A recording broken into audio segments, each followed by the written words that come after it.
demise at the Plymouth Rock Hotel. Sisters, Pauline and Jeanette. Pauline, older, always had the biggest, the best, the most of everything.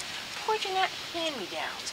Now, some type of gala was going on at the Plymouth Rock Hotel. The sisters probably rented one of those rooms to pretty themselves up before they made their grand debut. When the younger sister said, Pauline, would you put this pin on my sweater? What? Pin on your sweater? Where did you get that? She says, oh, the love of my life downstairs gave it to me as a token of his love. What? Token of his love? I do recall.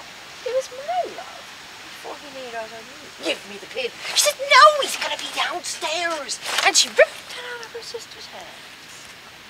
Yes, it was a fine piece of jewelry, and it was going on her dress.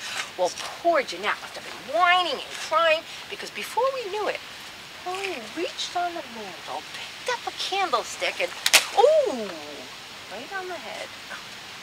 Now, we don't think she meant to kill her sister. But oh yes, she was dead. Now, the love of her life is waiting downstairs. He goes to see what's taking the ladies. When he opens the door, there she is. He walked up to Pauline and he said, what's going on? But she didn't respond. She continued to stare at her sister. Then he shook her.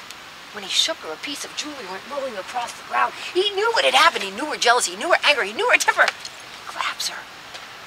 And all he wanted was some type of explanation. But he must have lost his patience because he ends up choking her.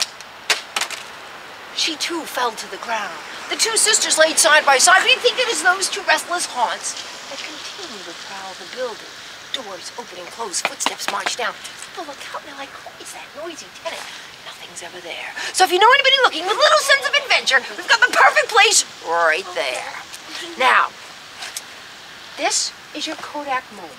You don't take pictures, but this is your Kodak moment. If you do have a camera, put those flashes on, and we're going to be aiming at here. Now, this is where you got to use that sixth sense. Okay, you got to kind of get in tune where you might think there might be spirit activity. If you think it's over there, now don't aim directly at the sarcophagus unless you want a nice picture of the sarcophagus, because you can see your reflections in there. You put a flash on it, it'll look like an orb, but you might fool your friends, but you ain't gonna fool ghost hunters. Put your cameras high, aim down, aim across. Now we do have fog, so you're gonna get some reflection off of that. We're looking for the large orbs with faces. So if you get this huge moon in there, that's a good thing. If you get a bunch of fuzz, that's reflection.